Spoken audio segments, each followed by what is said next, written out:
Alors, je m'appelle Lucie, je suis en quatrième année et l'ostéopathie, en 3 mots, pour moi, ça représente l'anatomie, la passion et le toucher. Moi, c'est Romain, je suis en quatrième année aussi. Et pour moi, l'ostéopathie, ça va être le côté holistique, l'empathie et l'écoute. Pourquoi avoir choisi l'ostéopathie et notamment cette école-là, le Collège ostéopathique de Provence à Marseille? Alors déjà pour sa réputation et aussi pour la quantité de patients en clinique. Voilà. Moi, ça rejoint Romain, vraiment, c'était la réputation et la quantité de profs qui sont à notre disposition pour l'enseignement. Ma plus grosse galère en anatomie, je pense, jusqu'ici, c'est les cours de crâne, hein. C'est vraiment des mots incompréhensibles. Moi, je pense, ma plus grosse galère, c'est le tout premier cours d'anatomie sur le viscéral, avec les épiplombs, les petits ligaments très précis à discerner dans le ventre. Ça, c'était vraiment une galère. Après, ça va mieux après. Alors, la main de l'ostéo, don inné ou travail acharné, moi, pour ma part, je trouve qu'il y a un peu des deux.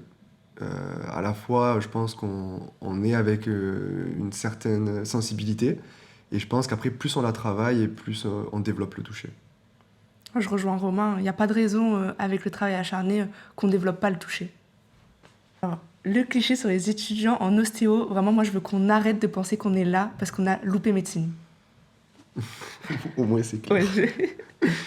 Euh, Moi, le cliché sur les étudiants en ostéo, c'est qu'on fait pas mal aux patients et on est très bien formé pour justement exclure les potentiels dangers et être Mm.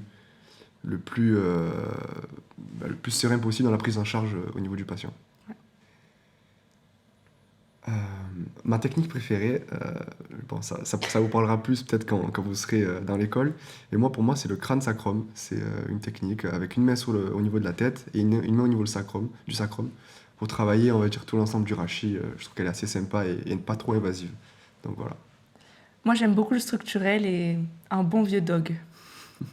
En clinique, moi, je pense que le cas qui m'a le plus marqué ou challengé, c'était pas plus tard qu'il y a 3 semaines. C'était une patiente de 45 ans qui avait une scoliose de 71 degrés.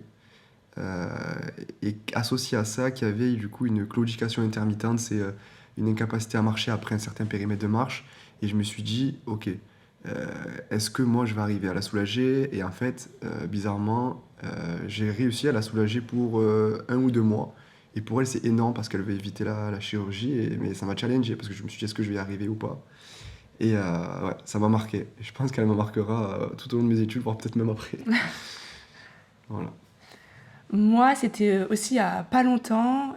C'était un patient d'une quarantaine d'années qui était atteint de fibromyalgie. Et en fait, il était en phase très aiguë. Et c'était très compliqué pour moi parce que il pouvait se mettre dans aucune position, que ce soit allongé, couché, bah, c'est la même chose, assis.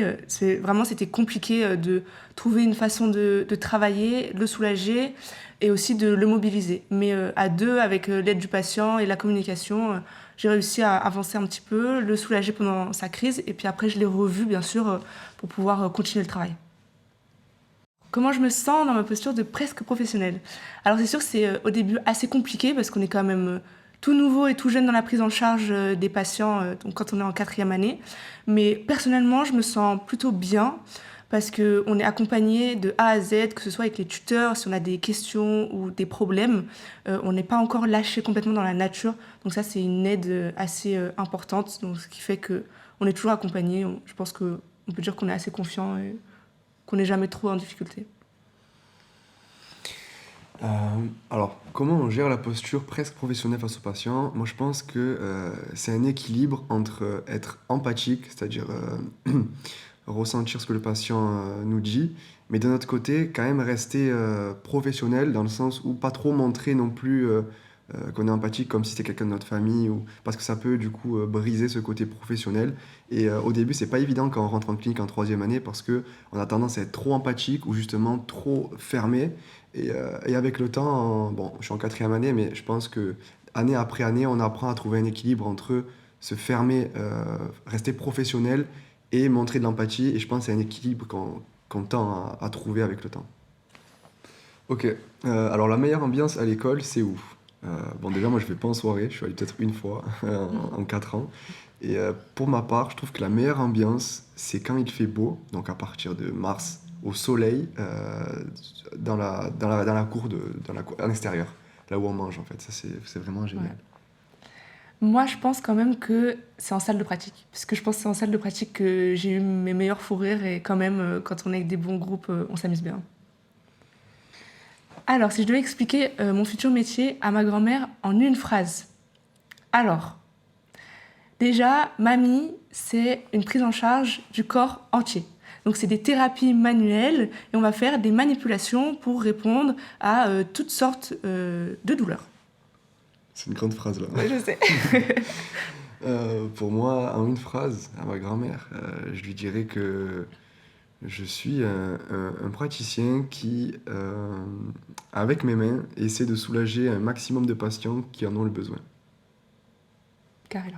L'outil indispensable de l'étudiant, à part ses mains, je vais rester simple, mais c'est sa tête. Parce qu'on est un métier manuel, mais je pense que 80% de notre futur métier passe du coup par le cerveau, la réflexion, le raisonnement holistique, comme j'ai dit au début. Voilà. Je le rejoins et moi, c'est vrai, à titre personnel, j'ai toujours un petit calepin avec moi dans lequel je note des choses, que ce soit en pratique, en clinique, en cours théorique. Donc ça, pour moi, il est indispensable. Alors, mon conseil d'expert pour un futur étudiant qui hésite à s'inscrire, faut pas hésiter, faut foncer vraiment, c'est une super école et l'ostéopathie, tu peux que t'éclater, on est en pratique, on est avec les patients, on est entre nous, donc franchement, faut foncer. Bon, n'hésitez pas à écouter Lucie. Moi, pour ma part, je donnais plutôt un conseil plus, on va dire, dans la réflexion. Je pense que si vous aimez à la fois travailler avec vos mains et votre tête, que vous aimez être au contact des gens sans avoir de maths, foncez. Lui, il est plus sage. Vertèbre. Vertèbre aussi, mais viscérale, je pense que par la suite, faut que je m'améliore sur ça. Vertèbre aussi, du coup. Salle de pratique. Bibliothèque. Je sais pas pourquoi, mais bibliothèque. C'est un nerd, lui. Ouais, je suis encore trop cérébral, je pense à moi.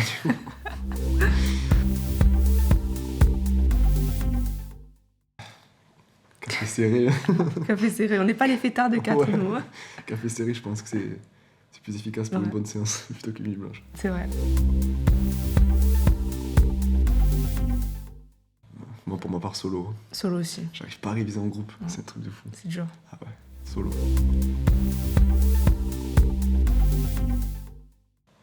Craquer. Craquer aussi.